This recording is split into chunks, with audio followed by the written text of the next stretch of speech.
em geral, nós não somos feitos para matar. Matar impacta nas pessoas, seja causando traumas, ou seja, fazendo essa pessoa virar um doido que começa a ter prazer nisso, né? Entendi.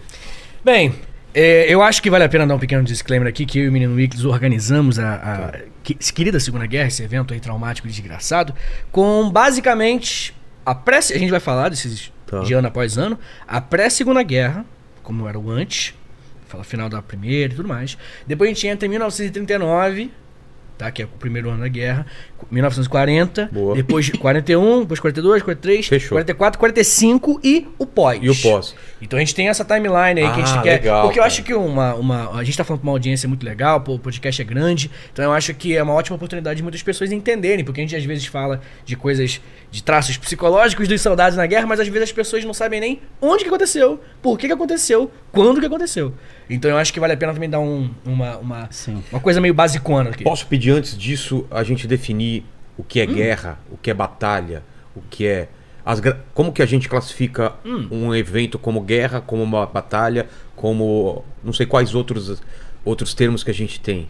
Então, Grande guerra, guerra, batalha... Então, o Karl von Clausewitz, que era um militar prussiano, ele escreveu um livro clássico que todo mundo da área militar, e eventualmente em algum momento da vida acaba lendo, eu ainda estou devendo, que é um livro chamado Da Guerra, né? O título original Von Krieg. Inclusive até foi a esposa dele que terminou, porque ele morreu antes de terminar o livro.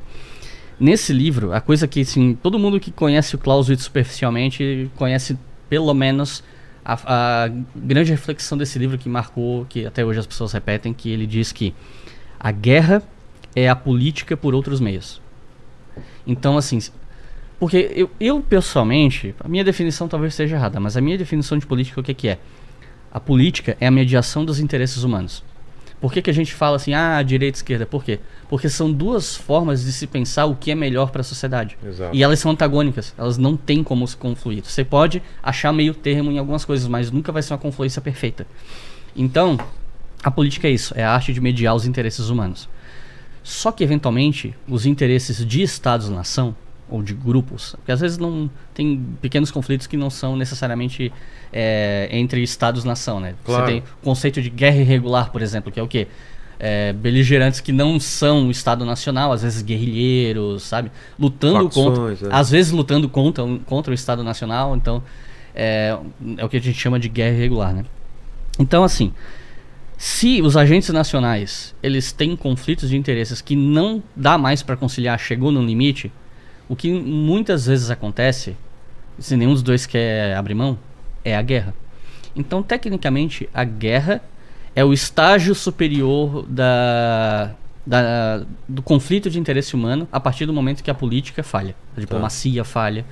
E normalmente a guerra regular é a guerra entre dois beligerantes. No mundo que a gente vive hoje seria estados nacionais. Eu digo isso porque o conceito de nação, Estado Nacional, ele não existe antes do século XVIII. Né? Você tinha guerra antes? Tinha. Mas aí você tinha, sei lá, um príncipe que contrata um exército de mercenários. Então, existia. Mas ainda assim, a gente está dentro da ideia dos interesses políticos. Depois que surge o Estado-nação e que hoje o mundo é formado por Estados-nação, a guerra regular se torna o conflito de interesses de Estado-nação, onde a diplomacia e a política tradicional falham e vai para a guerra porque não há mais como conciliar, né? E aí você perguntou sobre batalha, né? Então, esse termo ele é um pouco aberto, na minha opinião, pela forma como muitas vezes os livros usam, né? Porque assim, você pega, por exemplo, se qualquer um que está assistindo a gente aqui agora for no Google e digitar Batalha de Kursk, vocês vão achar a Batalha de Kursk aconteceu do dia tal ao dia tal, em julho de 1943, papapá, não sei o quê. Só que Kursk não foi exatamente uma batalha, foi ou não foi? Porque, tecnicamente, Kursk é um aglomerado de batalhas. O que a gente chama de Batalha de Verdun, por exemplo, que durou, se não me falha a memória, praticamente um ano, ela é tipo assim, são dois frontes que estão ali parados e vez ou outra você tem uma escaramuça. Isso dura um ano. Aí eu te pergunto, a batalha é o que aconteceu só num dia? Ou é todos esses 300 e tantos dias? O que muitas vezes a galera chama de Batalha de Kursk, o que o pessoal está pensando, é especificamente a batalha em Prohorovka no dia 12 de julho, porque a Batalha de Kursk nem aconteceu em Kursk, foi nos arredores, e nem tão perto assim. Entendi. E aí, em 12 de julho você tem um embate em Prokhorovka, que foi o maior embate de tanques daquela campanha. Aliás, isso é uma coisa importante citar. Kursk é citada como a maior batalha de tanques da história. Se você pegar toda a campanha, todos os blindados que foram usados na campanha toda de Kursk, correto. Se você pegar só a batalha de Prokhorovka, aí não. Mas enfim. E aí você pensa, tá, a batalha são todos esses embates até os alemães recuarem, mas aí o pessoal fala em batalha de Prokhorovka. Mas ela não está dentro da batalha de Kursk, então percebe que às vezes esse conceito de batalha ele pode ser um pouco fluido, assim. Ele pode se referir a um embate específico ou ele pode se referir a uma campanha com vários embates dentro, né? Entendi. E mesmo a guerra, por exemplo, Guerra dos 6 Dias, é uma guerra ou é uma batalha? Não, é uma guerra. É uma guerra. Sim, se você uma guerra tem que ter começo, meio e fim? Tecnicamente, sim, embora algumas guerras, se você pegar, por exemplo, a Guerra da Coreia, você teve um cessar-fogo. Oficialmente a Guerra da Coreia nunca acabou. É mesmo? A gente tem um cessar-fogo em 53, em junho ou julho, não lembro. E até hoje, tecnicamente as duas Coreias ainda estão em guerra, só que elas não se enfrentaram mais. Entendi. Aproveitando esse gancho, que eu acho que vale a pena, a gente pode até introduzir o tema aqui principal, porque a gente trata a Primeira Guerra Mundial, eu vou falar da primeira, mas só como introdução, tá? A Primeira Guerra Mundial de 1914 a 1918, é a data meio que clássica, né? Eu tinha falado agora há pouco da Segunda Guerra Mundial, que você tem a vertente operacional da história militar, que entra nas minúcias. Nós não somos dessa vertente.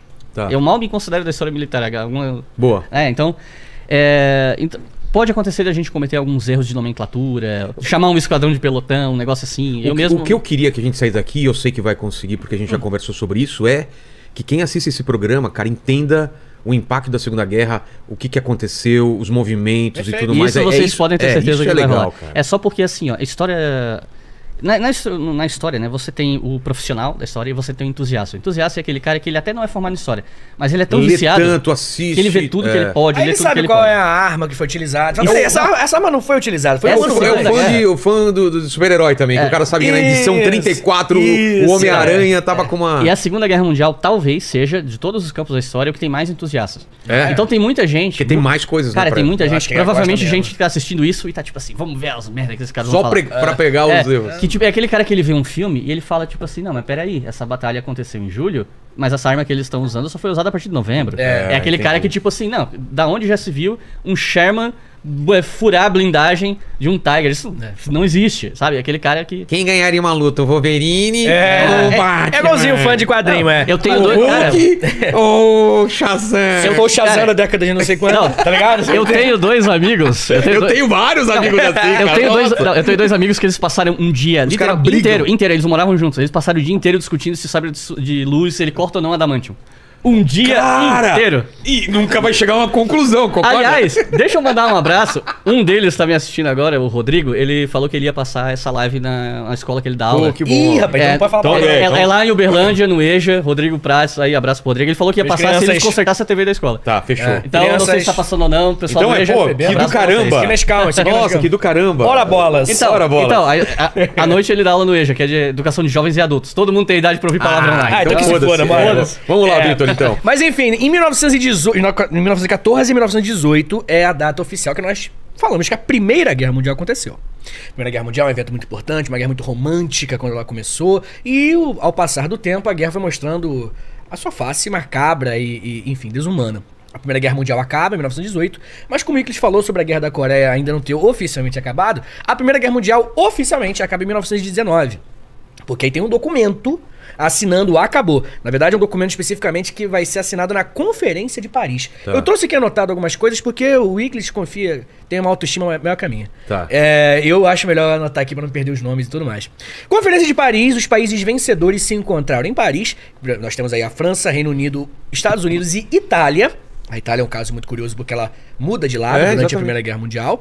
E eles vão ali, enfim, definir como é que vai ser o mundo pós-Primeira Guerra. A Itália muda de lado nas duas guerras. Nas duas guerras. Né? Quando começou a pandemia de Covid, até fizeram um meme tipo, Itália muda de lado e se junta ao Covid. Porque toda hora papo reto. Se vier alienígena, os caras estão do lado do ZT.